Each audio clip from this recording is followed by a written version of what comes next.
Olá pessoal, tudo bem? Meu nome é Antônio Kozikowski, eu sou professor de Direito Constitucional e de Direitos Humanos e no vídeo de hoje falaremos sobre uma questão muito interessante que foi cobrada numa prova de soldado da Polícia Militar do estado da Bahia em 2020. Uma questão sobre titularidade e destinatários de direitos fundamentais. Se você está interessado neste cargo, fique até o final do vídeo, porque este é um dos assuntos mais importantes do direito constitucional. E esta questão que eu vou analisar trabalhou o assunto com grande inteligência.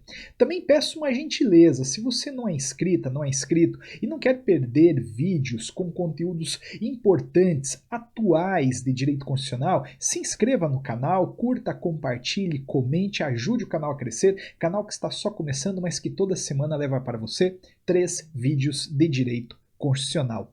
Bom, a questão que eu selecionei foi esta daqui. Quem deve respeitar os direitos e garantias fundamentais?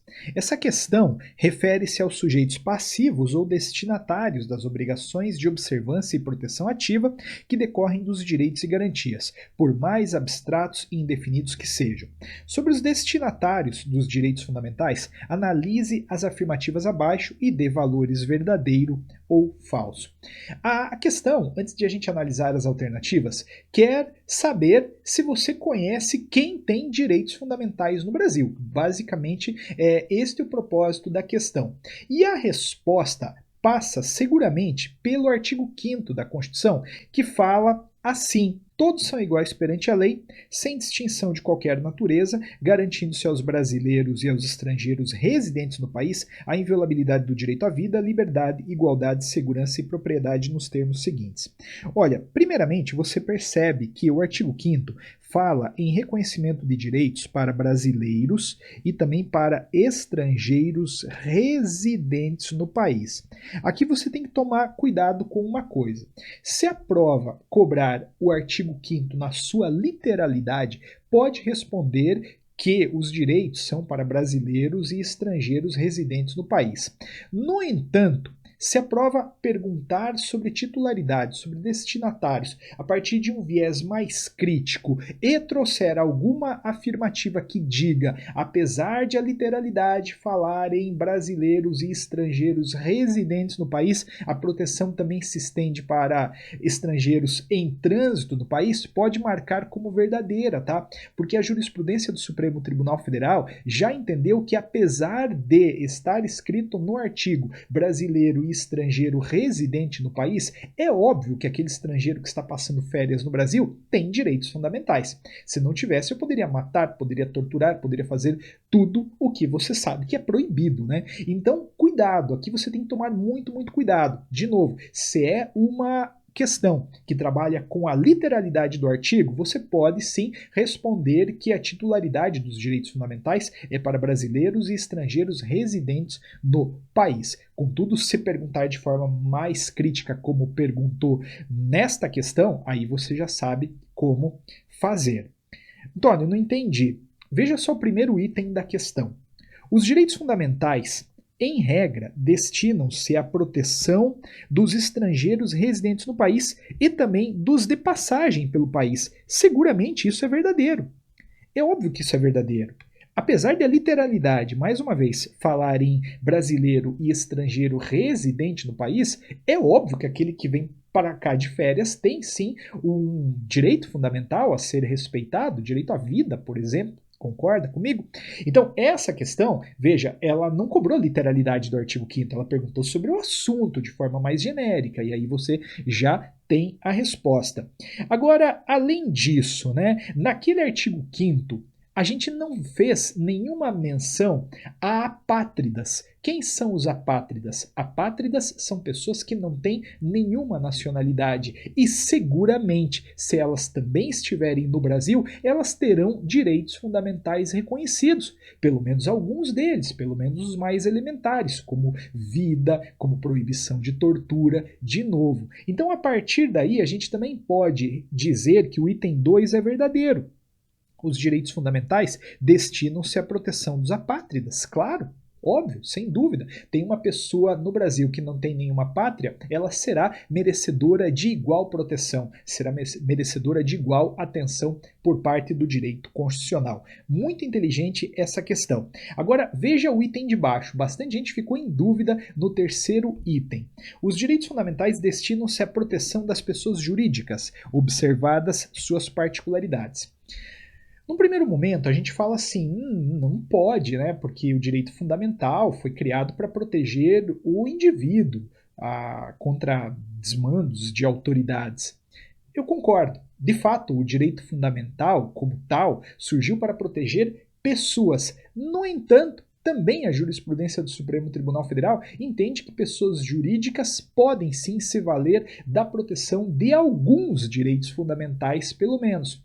Claro que agora não há se falar em direito à vida para uma pessoa jurídica. No entanto, o direito à propriedade não é um direito fundamental? Uma pessoa jurídica que tenha uma propriedade pode, sem dúvida alguma, exercer esse direito fundamental, protegendo a sua propriedade contra invasões, contra qualquer ato que venha a atentar contra este direito fundamental. Então, o terceiro item também é verdadeiro. Os direitos fundamentais destinam-se à proteção das pessoas jurídicas, observadas suas particularidades. De novo, né? Não pode uma pessoa jurídica invocar direito de crença, porque ela é uma ficção, ela não crê em nada, mas alguns direitos fundamentais ela pode. E, inclusive, as pessoas jurídicas, de um modo geral, podem impetrar alguns remédios constitucionais, como mandado de segurança, habeas data, entende? Uma pessoa jurídica violada no seu direito líquido certo pode impetrar o mandado de segurança. Uma pessoa jurídica que queira ter acesso a uma informação sua pode impetrar o habeas data, toda a vida.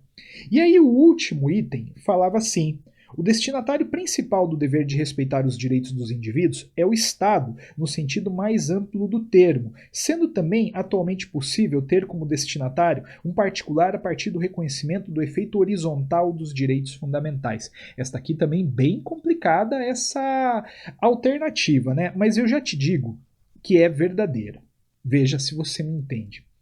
Quando a gente estuda direitos fundamentais, a gente pode perceber, no mínimo, duas eficácias. A primeira é a eficácia vertical dos direitos fundamentais. A gente acabou de discutir isso. Quando os direitos fundamentais foram criados, eles foram criados para proteger o indivíduo. Mas proteger de quem, Antônio? Proteger especialmente do Estado. Quando a gente olha a história do mundo, a gente nota que basicamente quem viola direito fundamental é o Estado.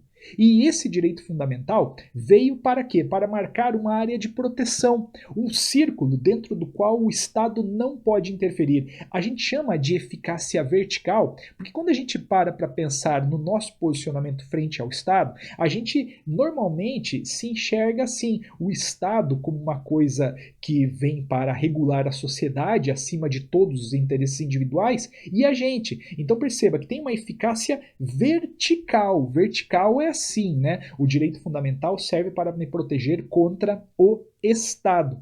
Mas também, no avançar das teorizações a respeito de direitos fundamentais, a gente aceita hoje que o direito fundamental serve para proteger indivíduos deles mesmos. Então a gente pode falar também numa eficácia horizontal de direitos fundamentais. Eu posso invocar a proteção à minha imagem, que foi violada eventualmente por você.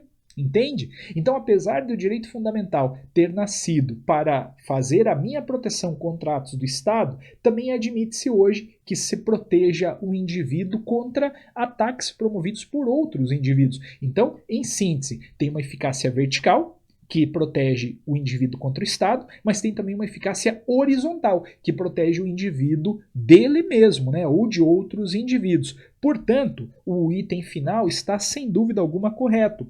O destinatário principal do dever de respeitar os direitos dos indivíduos é o Estado, no sentido mais amplo do termo. Sim, é o destinatário principal. O direito fundamental surgiu para me proteger contra o Estado.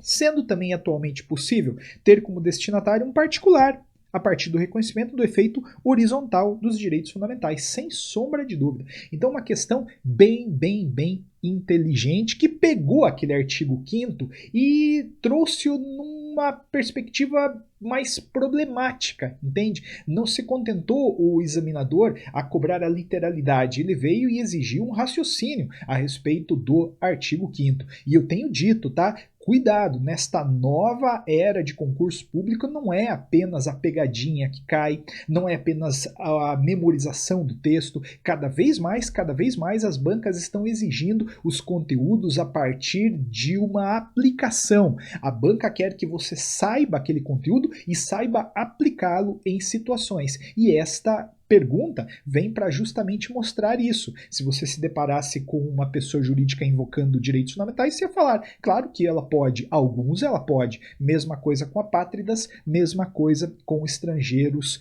de passagem pelo país. Então, sem dúvida alguma, o gabarito é a letra A, V, V, V, V. Beleza?